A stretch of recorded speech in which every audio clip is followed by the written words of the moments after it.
Hey guys, welcome back to the channel. तो आज हम बात करेंगे ग्लोबल इकोनॉमिक्स के बारे में और वो कैसे ये सब फैक्टर्स होते हैं जो कि जीडीपी या फिर इन्फ्लेशन का इंटरेस्ट रेट और अनएम्प्लॉयमेंट रेट ये कैसे अफेक्ट करते हैं मार्केट को। कोई भी मार्केट हो, हम सिर्फ बिटकॉइन के बारे में बात नहीं कर रहे, कोई भी इन जनरल मार्केट हो, शेयर मार्केट, स्टॉक मार्केट, आप किसको भी कंसिडर कर सकते हो। तो ये है इन्फ्लेशन रेट जो कि कोर इन्फ्लेशन है, जो कि 6 पर है फ़िलहाल, और हम फोरकास्ट कर रहे हैं 5.9। तो मार्केट जो होते हैं फॉरवर्ड लुकिंग होते हैं। तो अगर तो ये जब तक अभी 5.9 होगा, मतलब ये ऑलरेडी प्राइस इन हो चुका होगा। जब तक ये जो कैलेंडर हम देखें तो 12 तारीख को आने वाला है जनवरी के। तो अगर ले सपोज 5.9 आएगा तो मार्केट स्मूथ चलते रहेगा, लेकिन अगर अनसर्टन होगा जैसे कि 5.9 से ऊपर आया तो हमें मार्केट में शायद एक ड्रॉप देखने मिल सकता है। 5.9 से नीचे भी आया तो मे भी ड्रॉप देखने मिल सकता है, क्योंकि मार्केट को कभी अनसर्टनिटी पसंद नहीं होती। ठीक है, जो फॉरकास्ट किया है वही आया तो मोस्टली पंप देखने मिलेगा। हो सकता है, हम चांसेस है, हम कोई ऐसा ज्योतिष तो नहीं है, हम बस स्पेक्युलेट कर सकते हैं। ठीक है, ये हो गया कोर इन्फ्लेशन के बारे में। तो ये है हेडलाइन इन्फ्लेशन। तो फेड का मोस्टली टारगेट क्या है कि ये नीचे आना चाहिए। तो ये नीचे लाने के लिए दो तरीके होते हैं, जो कि इंटरेस्ट रेट। तो अगर इंटरेस्ट रेट की मैं बात करूँ तो फेड का टारगेट है 5। ठीक है, तो फेड का टारगेट है 5% इंटरेस्ट रेट लेके जाने का। लेकिन अगर मैं फेब्रुवरी की मीटिंग की बात करूँ तो लोग प्रेडिक्ट कर रहे हैं कि 4.75 तक वो जा सकता है, मतलब 25 बेसिस पॉइंट से वो फेड बढ़ा सकते हैं।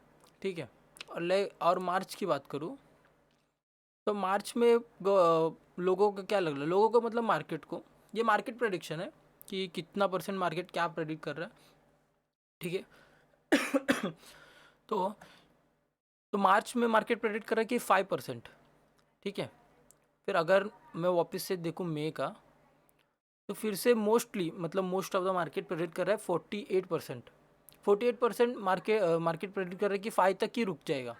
मतलब कुछ ऐसा हो सकता है जैसे कि ये यहाँ तक आया मार्च तक। ठीक है, फिर ऐसे ऐसे साइडवेज जाएगा और फिर नीचे आएगा। ठीक है, ये हम ऐसा ऐसा प्रेडिक्ट कर सकते हैं। पर लेकिन एक मुझे बताना है कि जो कि फेड के बहुत डविश मेंबर है, मतलब जिनको इंटरेस्ट रेट बनाना नहीं पसंद, उन्होंने भी कह दिया कि हम 5.1 तक जा सकते हैं। मतलब उनकी तरफ से ये आना, और इसी वजह से हम बिटकॉइन में या फिर कोई भी एसेट क्लास में एक ऐसा ड्रॉप देख रहे हैं, क्योंकि उन्होंने भी कह दिया कि हम इंटरेस्ट रेट थोड़ा ज़्यादा बढ़ाने के चांसेस है। ठीक है, तो चांसेस है मतलब वो लोग बढ़ाने का, इसलिए मार्केट अनसर्टन हो गया। जैसे कि मैंने कहा कि मार्केट को अनसर्टनिटी पसंद नहीं है, तो उस वजह से भी ये ड्रॉप देखने मिल सकता है। हमें रीज़न जानने की ज़रूरत नहीं, ड्रॉप आया तो आया, हम उसका फ़ायदा उठाने की कोशिश करते हैं हमेशा। तो फिर बात करते हैं अनएम्प्लॉयमेंट रेट की जो कि 3.7 पर। फेड का क्या कहना है, जब भी ये 4.7 के ऊपर जाने लगेगा तभी तभी गवर्नमेंट, मतलब ऐसा कह सकती है कि इन्फ्लेशन अच्छे से नीचे आ रहा है। मतलब उनको बहुत सारा एविडेंस चाहिए कि वो नीचे आ रहा है। ठीक है, अभी ऑलरेडी नीचे आया। पिछले टाइम हमने 7 पॉइंट आई थिंक 7.9 का कुछ तो प्रेडिक्शन किया था, लेकिन 7.1 7.3 का किया था, पर 7.1 आ गया। ठीक है, I am not exactly sure about the numbers, but आप थोड़ा देख सकते हो कि जो भी प्रेडिक्ट किया था उससे भी नीचे आया, पर फिर भी गवर्नमेंट इंटरेस्ट रेट बढ़ाना चाहती है, क्योंकि ये इनफ एविडेंस नहीं है कि इसके बाद में भी आएगा। ठीक है, तो इन्फ्लेशन नीचे लाने के लिए मैं दो दो तरीके बता रहा था, जो कि था इंटरेस्ट रेट और दूसरा होता है रिसेशन। ठीक है, तो हम थोड़ा पिछला डेटा देखते हैं। रिसेशन कभी कभी था, तो जो ये वाइट जोन है वो रिसेशन है।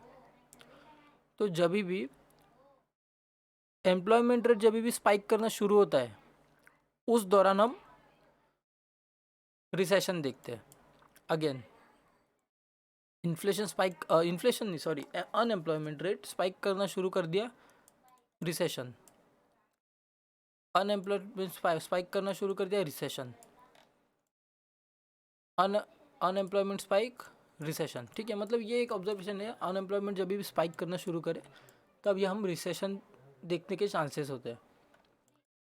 तो गवर्नमेंट ने क्या कहा है कि जब भी हम 4.7 के ऊपर देखने जाए तो हमें इनफ एविडेंस मिल जाएगा कि इन्फ्लेशन नीचे आ रहा है।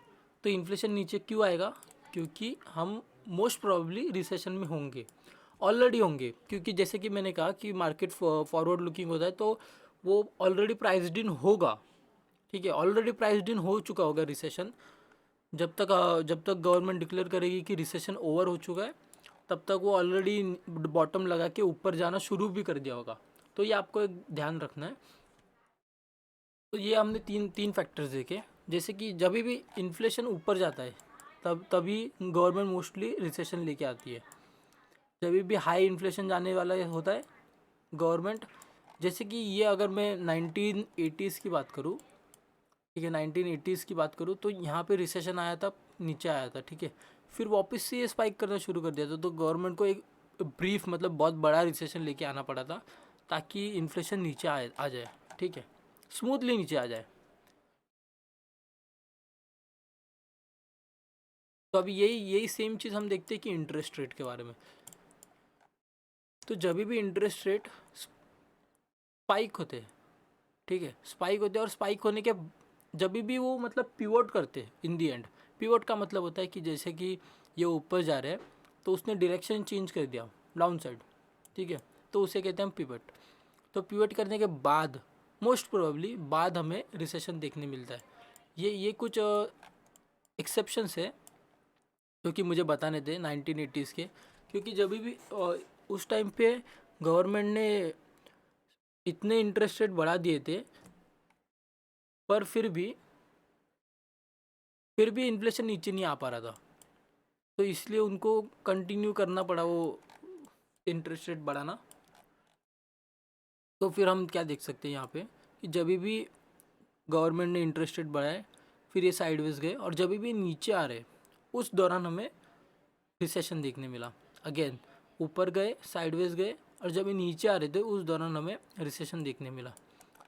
और ये जो था, ये रिसेशन जो था 2020 वाला, उसको हम इतना बड़ा रिसेशन नहीं कंसिडर कर सकते। क्योंकि गवर्नमेंट ने, अगर मैं आपको M2 मतलब मनी सप्लाई बताऊँ तो आपको यहाँ के क्या देखने मिलता है। मतलब ये स्टेबल, मतलब आपको तो पता है कि गवर्नमेंट मनी प्रिंट करते रहती है, तो उसका चार्ट है ये कि कितना मनी प्रिंट उन्होंने किया है। मतलब एक ऐसा स्टेबल लाइन से वो लोग कर रहे थे। फिर जब भी आया 2020 उन्होंने प्रिंटिंग बढ़ा दी, ठीक है। इस वजह से वो बहुत छोटा रिसेशन था, और इसकी वजह से हमें बहुत छोटे पीरियड में हम उससे निकल गए, ठीक है। ये एक चीज़ है, आप देख सकते हो। तो अगेन मैं थोड़ा वीडियो समअप करना चाहता हूँ कि जब भी इन्फ्लेशन ऊपर जाता है तभी एक तो गवर्नमेंट इंटरेस्ट रेट बढ़ाती है, जो कि ऑलरेडी बढ़ा रही है। जब भी इंटरेस्ट रेट साइडवेज जाते हैं और नीचे आते हैं तो जब भी नीचे आते उस पीरियड में हमें रिसेशन देखने का चांस है, ठीक है। ये हो गया सेकंड। जब भी ये अभी ये ज़रूरी नहीं 4.7 के ऊपर, लेकिन पिछले मीटिंग में वो जो पाल मतलब जो फेड के हेड है उन्होंने कहा कि जब भी 4.7 के ऊपर हम देख सके अनएम्प्लॉयमेंट रेट तभी एक सिग्निफिकेंट रेज होगा। तो आई थिंक जब भी इसके ऊपर आएगा तभी हम एक मतलब रिसेशन की शुरुआत देख सकते हैं, ठीक है। और वो ख़त्म कब होगा वो हमें थोड़ा एनालाइज करके देखना होगा आगे से। तो ये सारी कुछ चीज़ें जो रिसेशन ट्रैक कर सकते हैं, और रिसेशन की वजह से हम मोस्ट प्रोबेबली एसेट क्लास का बॉटम भी ट्रैक कर सकते हैं। तो ये कुछ यूज़फुल इन्फॉर्मेशन थी जो मुझे शेयर करनी थी। तो ये कह के मैं वीडियो ख़त्म करना चाहता हूँ। अगर आपको वीडियो अच्छा लगता है तो आप शेयर कर सकते हो, सब्सक्राइब भी कर सकते हो। तो मिलते हैं अगले वीडियो में।